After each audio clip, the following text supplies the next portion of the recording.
Yo les tout le monde, on se retrouve pour une nouvelle vidéo et on va faire un petit avant-match du match de ce week-end, du big game en Espagne, Atlético Madrid contre le FC Barcelone, c'est au Riader Metropolitano à Madrid, un match très très important au vu du classement mais également au vu de la dynamique avec la récente qualification du Barça pour les quarts de LDC et cette élimination cruelle pour l'Atlético au tir au but, le fameux gate avec le penalty de Julian Alvarez, etc., etc. On va pas en parler aujourd'hui. Aujourd'hui, on va quand même se concentrer sur cette rencontre ici, qui est déterminante pour la Liga. On va quand même se remettre vite fait le classement pour revoir un petit peu le contexte de ce match. Le Barça, premier, 26 matchs joués, 57 points. L'Atlético et le Real, 27 matchs joués, donc ils ont un match en plus.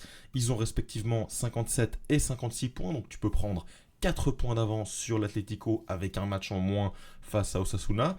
Ou alors l'Atlético peut revenir à, on va dire, plus un, moins un avec si tu gagnes ton match face à Osasuna, ça te rend à 60 et l'Atlético donc aura 59, donc tu es quand même devant. Donc le match n'est pas non plus dramatique pour le Barça, mais c'est quand même un très très belle opportunité, une très belle opportunité pour prendre les devants et pour mettre franchement un coup derrière la tête à cet Atlético qui est dans une semaine très très importante pour son avenir. Alors il y a encore la Coupe du Roi à jouer début avril, mais là voilà, ils ont été éliminés de la LDC.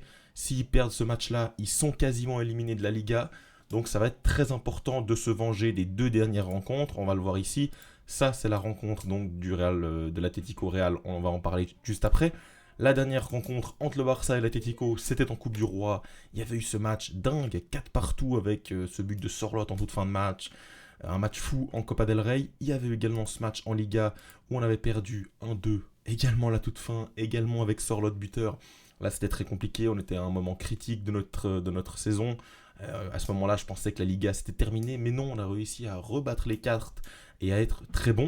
Mais bon, on le voit quand même dans ce match. Le Barça avait été très bon. Je me souviens que c'était un match parfait, quasiment 3 de XG à 0,6. C'était franchement un match vraiment maîtrisé. Et donc, l'acte 2, c'est demain soir au Riader Metropolitano. Deux formations qui arrivent, on va dire, plutôt complètes. Ça, c'est les compositions probables de Nefar Mob. Bon, le Barça, la compo, moi, je la vois plutôt classique. Koundé, Koubarsi qui revient de sa suspension face à Benfica. Martinez, Baldé et Chesney. Bah, on va le dire, c'est du grand classique. Pedri, De Jong, Olmo, les trois là, c'est également du grand classique quand ils sont dispo. Lewandowski, Rafinha et Olmo. J'ai vu plusieurs avis sur le fait de mettre Lewandowski sur le banc, de mettre Olmo ou Ferran en neuf et donc de faire rentrer un milieu de terrain dans le cas où tu mets Olmo en neuf. Ouais, je sais pas quoi dire parce que c'est vrai que Lewandowski sur les derniers matchs, la dernière période, elle est très très inquiétante. Son match face à Benfica, il rate encore son match, il rate beaucoup d'occasions, il est plus décisif. On se demande ce qu'il fait, il est dans un mauvais ton, mais dans les grands matchs, il est quand même capable de faire des différences. Face au Real Madrid, il est très bon à l'aller et en Supercoupe avec cette fameuse passe décisive pour Lamine Yamal. Il est quand même bon sur les gros matchs. Il est quand même à 33 buts marqués, je pense, au tout, toute compétition confondue. C'est quand même le Pichichi de Liga. Il faut quand même le respecter dans un contexte compliqué où il va peut-être falloir un peu jouer physiquement. Je pense que Lewandowski, moi je le mets titulaire en tout cas face à l'Atlético, je vous l'avoue. Olmo derrière, je trouve que c'est une très bonne solution. Il commence à enchaîner des matchs, c'est bien. Il joue des bouts de match, il joue jamais 90 minutes, mais c'est quand même bien, on va avoir besoin de lui. Yamal et Rafinha, il n'y a rien à dire. Du côté de l'Atlético, on a Correa qui est suspendu après son insulte lors du match face à Retafe, donc il devrait partir avec Alvarez Griezmann. Griezmann qui est vraiment dans un moins bien ces temps. Par contre, Alvarez, au contraire, est très très bon. L'un des hommes de la double confrontation face au Real, il a été très bon lors du 4-4.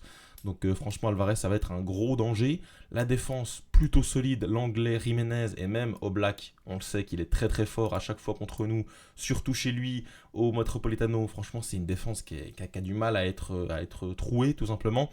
Lino et Simeone sur le côté, beaucoup d'impact défensif. Ça va être un match compliqué, ça va être un bloc bas, ça va être un bloc qui se projette très vite, qui peut exploiter nos failles, notamment de concentration. En début de match, il gagne très rapidement 2-0, que ce soit en fin de match également, avec un peu une redescente du côté du Barça, des entrants qui sont peut-être un peu moins impactants.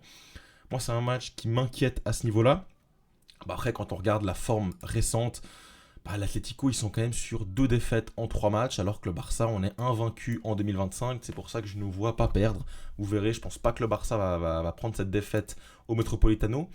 Par contre, là où on peut quand même débattre, c'est sur le fait que l'Atlético ait peut-être un peu plus de fatigue que le Barça. Ils ont joué 120 minutes, plus des pénaltys, plus l'influx mental, plus l'élimination, alors que nous, on a joué un jour avant, donc on a un jour de plus de repos. On a joué un match, franchement, tranquille, à un rythme plutôt maîtrisé. On a gagné 3-1 face au Benfica, sans gros soucis, sans gros scandales, sans grosse polémique. Ouais, on est franchement mentalement beaucoup plus préparé à ce genre d'affrontement que l'Atlético, en tout cas je pense, hein. Après oui, forcément, ils ont quand même gagné. Mentalement, ils peuvent avoir cette forme de revanche par rapport à l'élimination face au Real. On sait que c'est une bête blessée, l'Atlético, qui est très dangereuse. Donc franchement, moi, bien sûr, je vais pas fanfaronner. Je suis pas non plus le gars le plus confiant au monde à l'approche de cette rencontre-là.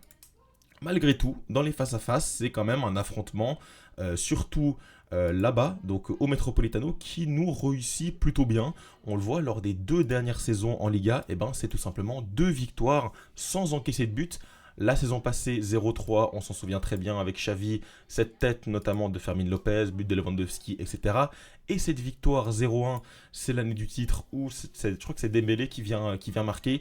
Donc bon, on dit qu'au Metropolitano, on est quand même sur une séquence plutôt positive sur les dernières années. Stade chaud, mais qui, franchement, sur les dernières saisons, nous réussit plutôt bien.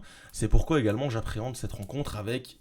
Ah, je ne suis pas non plus le plus stressé. En plus, c'est quand même un match, quand on regarde le classement, qui est plus important pour l'Atlético que pour le Barça. Bon, si le Barça perd, forcément, ça va être embêtant, mais c'est pas non plus un drame. Tu vas toujours être dans la course en Liga, tu vas toujours être dans la course en LDC, alors que franchement, si l'Atlético vient à perdre, ils vont perdre quasiment toute leur saison avec, bon, au final, quasiment qu'une Coupe d'Espagne à aller jouer. Donc c'est très compliqué pour l'Atlético.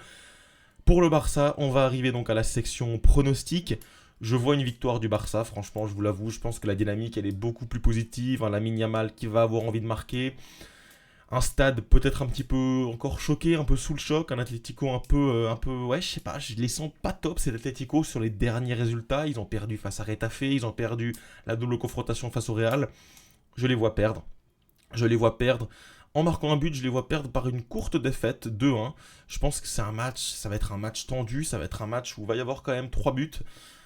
Qui va être assez ouvert côté Barça avec une défense bien haute, vous en avez l'habitude. Au niveau des buteurs, bon, qu'est-ce que je vais voir buteur si on regarde la composition prévue? Moi je vois bien Rafinha buteur dans ce style de match-là, avec peut-être des frappes lourdes, des frappes un petit peu éloignées. Je vois bien Rafinha et je vois également bien Lamine Yamal qui viendrait mettre, pourquoi pas, un petit enroulé, comme face au Benfica. Je pense que face à cette défense resserrée, et en plus face à un Ravi Galan qui est vraiment en difficulté face à des très bons ailiers. On l'a vu lors du match aller en LDC face à Rodrigo. Il avait pris la foudre face à Rodrigo. Donc franchement, je ne vois pas de raison pour laquelle Lamine Yamal ne jouerait pas avec Ravi Galan. Donc je pense que ça va être un des points les plus importants de ce match. Lamine Yamal sur Ravi Galan. Rafinha, bon, il a quand même un sacré client avec Llorente. Ça va forcément être un peu plus compliqué pour lui. Franchement, moi, c'est un match que je vois le Barça gagner. Comme je vous l'ai dit, 1-2. Donnez-moi, vous, vos pronostics dans les commentaires, c'est très intéressant. Est-ce qu'on se retrouvera au coup de sifflet final? Je ne sais pas, mais dans tous les cas, voilà, on reste connecté au FC Barcelone. Vous le savez, sur cette chaîne YouTube, on a un peu baissé de rythme en vidéo, essayer de faire des vidéos un peu plus qualitatives, faire des vlogs, voyager, etc. Donc j'espère que ça vous plaît. Si c'est le cas, n'hésitez pas à vous manifester dans les commentaires par un like, par un abonnement ou par un message. Et nous, on se retrouve très rapidement pour de prochaines vidéos. En attendant, Visca Barça!